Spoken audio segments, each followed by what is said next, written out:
Shalom, shalom mwana wa Mungu mahali popote ambapo unanitazama, iwe ni Tanzania, nje ya Tanzania. Nina kila sababu ya kumshukuru Mungu kwa ajili yako, na Mungu leo amenipa neema na kibali cha kuweza kuja mbele zako na kusema kile ambacho Mungu aliweza kusema na mimi.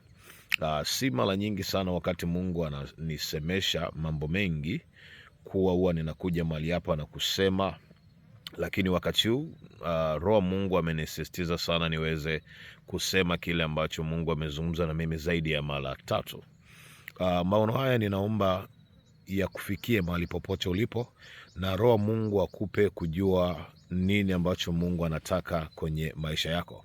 Unajua neno la Mungu linasema kila jambo lina wakati wake na majira yake. So inaweza kuwa ni wakati wa muhimu sana kuweza kuiandaa maisha yako na kuandaa katika hayo ambayo yanakuja katika uso wa dunia.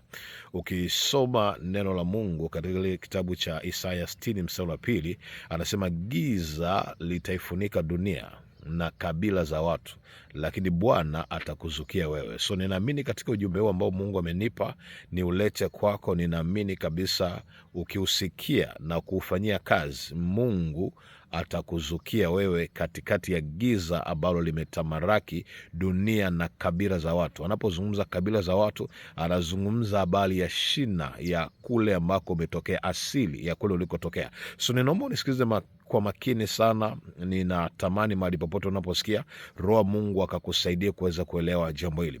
Jambo la kwanza, niliona mji mkubwa sana, lakini wakati ninauona ukiwa ni mji, nikaona maji ghafla yamekuwa ni maji mengi yamefunika huo mji. Nikawa najiuliza inawezekanaje kuwa mji mkubwa wa namna hii then maji yamefunika huu mji? Haya maono yalinipa shida sana, lakini wakati ninatafakari, akatokea mtu akaniambia angalia eneo fulani. Nikaangalia eneo fulani, ilikuwa ni kama upande wa kaskazini. Nilipoangalia ule upande, nikakuta damu nyingi sana, nikakuta ni kama bwawa, ni kama bahari, lakini hayaonekani kama maji, lakini yanaonekana damu. Sasa nikawa nafikiria, kwa nini nione maji yamefunika mji? Lakini pia wakati ninauliza kwa nini yamefunika mji, kwa nini huyu mtu anaonyesha damu?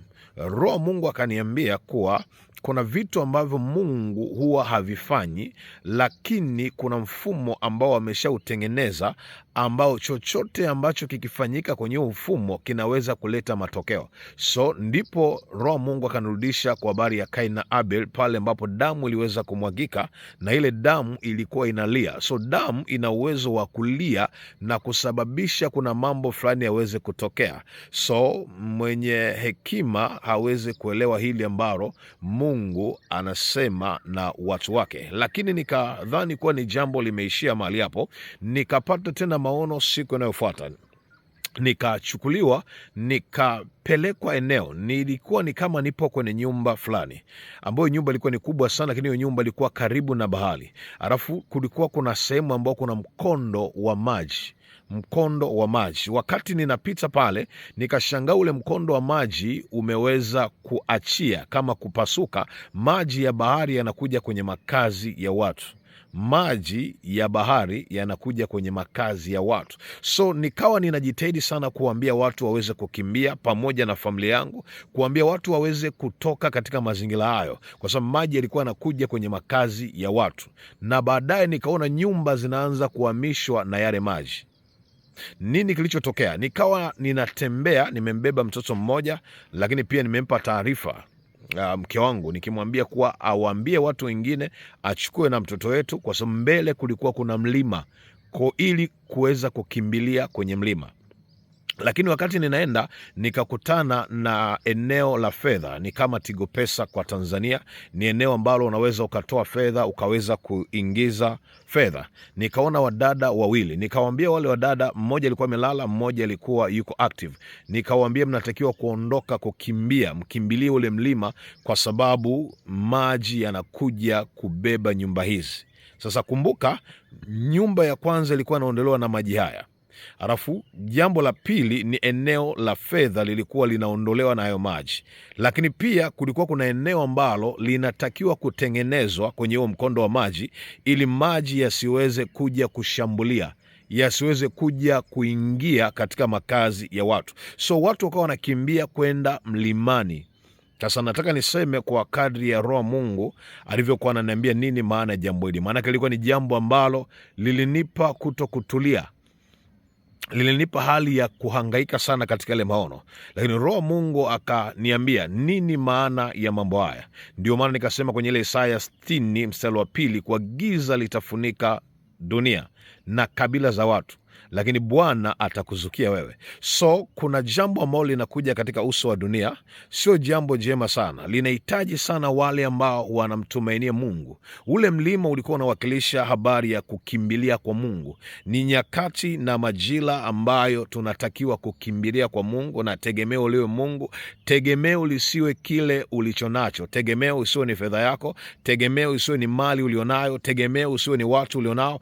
Neno la Mungu linasema amtegemeaye mwanadamu amelaniwa. So ni majira na wakati wa kuweza kukimbilia mlimani. Mungu anamwambia Musa, panda huku juu, maana kuna mahali ambapo tunamwendea yeye ili kuweza kuwa salama. So Mungu akusaidia sana kuelewa maono haya. Sasa nataka niweze kusema kwa yale maji yalipokuja kuchukua ile nyumba na kuanza kuipeleka eneo jingine. Unajua maji yana nguvu, yanaipeleka eneo jingine. Alafu jambo la pili ni habari ya lile eneo la fedha. It means kuna mambo ambayo yanakuja yatagusa maisha ya watu, yatagusa eneo la uchumi. That's why hili eneo nilishawahi kuzungumza hata miaka 3 au 4 iliyopita. Nikasema dunia itarejea katika namna ya zamani, ya kale. Unajua kuna wakati ambapo wazazi wetu, mababu zetu walikuwa wanabadilishana. Hakuna kununua, hakuna kuuza, wanabadilishana. Kuna eneo ambalo tunarudi tena. Dunia inarudi katika wakati ambao umeshapita. Lakini Roho Mungu akanisisitiza sana, na kuna watu ambao niliweza kuambia kwenye group moja la International, nikasema Roho Mungu anasisitiza sana ndani yangu kuhakikisha mahali popote ulipo, haijalishi ni mbali kiasi gani, hakikisha una eneo ardhi, hakikisha una eneo, iwe mahali popote, lakini hakikisha unamiliki ardhi. Hakikisha kuna mambo unaanza kufanya ambayo una mahali pa kuweza kuwepo. I don't know wakati gani itatokea jambo hili, mimi sielewi, lakini ninajua kabisa Mungu anakusudi na Mungu anakusemesha wewe ambaye utaweza kuelewa ujumbe huu na kufanyia kazi. Ninaamini kabisa kuna usaidizi wa kiungu. Mungu aliniambia mwaka 2026 ni mwaka wa watakatifu kustawi. Akaniambia ni mwaka wa divine empowerment, ni mwaka wa uwezesho wa kiungu. So unaposikia neno la Mungu, it means Mungu ataruhusu uwezesho kwenye maisha yako. So ninaamini kabisa Mungu atakuwezesha. Maono ya 3 yalifuatana, ndo maana yamenipa kusema mahali hapa. Nikasema mimi sio msemaji sana wa kila kitu ambacho Mungu anasema na mimi, lakini wale ambao wanaabudu Jesus Christ Miracle Church na wako connected na mimi wanajua yale ambayo ninayasema Mungu akiniambia na huwa yanatokea. So niko mahali hapa nikiwa na confidence kabisa, kwa sababu Mungu amenipaka mafuta na amenisisitiza niweze kusema na wewe mahali popote ulipo. Hata sasa niko katika mlima wa maombi, ninasema na wewe, naamini kabisa utapata ujumbe huu na utashare na mtu mwingine. Ni wakati wa kujiandaa. Ni wakati wa kuyapata sana maarifa ya kiungu. Ni wakati ambapo neno la Mungu linatakiwa kuwa ndani yako. Kwa sababu gani? Kuna wakati unakuja hautokuwa na nafasi ya kusikia yale unaosikia. So ni wakati wa muhimu sana kuweza kuona umuhimu kwa habari ya Mungu. Ni wakati wa muhimu sana kuweza kuji-equip, yani kuhakikisha kuna vitu unapokea, neno linaingia ndani yako. Tamani sana kujifunza wakati huu, tamani sana kusikia sauti ya Mungu, ndipo ambapo utakuwa salama katika wakati unaokuja. Maono ya 3 nikaona jambo la ajabu sana. Ilikuwa ni watu wengi wanaendelea na shughuli zao, lakini ghafla giza likawa linatembea. Giza likawa linatembea. Sijawahi kuona maono ya namna ile. Watu walikuwa wanaishi kawaida, wanaendelea na mambo kawaida, lakini ghafla giza likaanza kufunika uso wa nchi, na lile giza lilikuwa linatembea. Wakati linatembea, watu walikuwa wanakimbilia mahali kwenye nuru. Sasa wakati wanakimbilia kwenye nuru, giza lilikuwa linaenda kufunika nuru. Sasa na mbaya zaidi kwenye ile giza, ulikuwa hakuna mtu unaweza kumwona. Unajiona uko peke yako. Kila mtu, hakuna mchungaji, hakuna nabii, hakuna mtume, hakuna nani, hakuna yoyote ambaye alikuwa anaweza kumsaidia mtu mwingine. Kila mtu alikuwa anaitafuta nuru. It means giza, kama nilivyosema kwenye Isaya 62, giza litafunika dunia. Giza litafunika kabila za watu. lakini Bwana atakuzukia. Sasa Bwana atakuzukiaje? Atakuzukia kwa sababu tegemeo lako ni yeye. Unatembea katika njia zake, unatembea katika sheria yake, unatembea katika kanuni za kimungu, utamwona Mungu katika maisha yako kuliko unavyofikiria. So niko mahali hapa kukwambia haya yanaenda kutokea. Kumbuka sautini inayozungumza, kumbuka video hii, save kabisa, haya yanaenda kutokea. Dunia inaenda kupitia mambo mengi ambayo ni giza linaingia, lakini msaada wako na salama yako ni Kristo. So Mungu akusaidie mahali popote ulipo, neema ya Mungu ikapate kuwa pamoja na wewe, na Roho Mungu anasema nikwambie mahali popote ulipo, ni wakati wa matengenezo, ni wakati wa kuitengeneza njia yako. Mungu anasema, neno la Mungu linasema, nimemweka malaika mbele yako akutengenezee njia. Kama ulitoka kwenye ile njia ya Kristo, ni wakati sahihi wa kurudi kwenye njia ya Kristo. Kuna wakati unakuja, hauko mbali, uko karibu sana. Kuna mambo yataenda kutokea, yanaenda kutokea. Haya mambo sio rafiki. Watakao survive watakuwa ni watu wa Mungu. Nikasema kwenye ibada moja, nikasema nini Mungu aliniambia kwa yale yanaenda kutokea.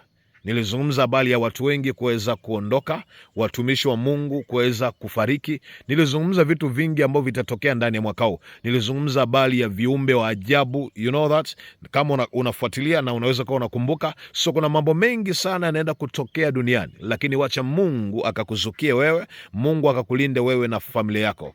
Ninakuombea mahali popote ulipo, na kama hujapokea neema ya wokovu, tafuta sana wokovu. Kuna wakati utatafuta wokovu, hakuna mahali utauona. Huu ni wakati, neema ni kipindi tu. Kuna wakati neema hii itaondoka, utashindwa kuweza kupata neema ya wokovu. So usichukulie poa. Wewe ambaye unafanya ibada, wewe uko karibu na Mungu, zidi kuwa karibu na Mungu, usimwache Mungu. Haijalishi nini kinaendelea, kaa na Mungu, songa mbele, manake nyakati hizo mbaya, nyakati za giza zimekaribia.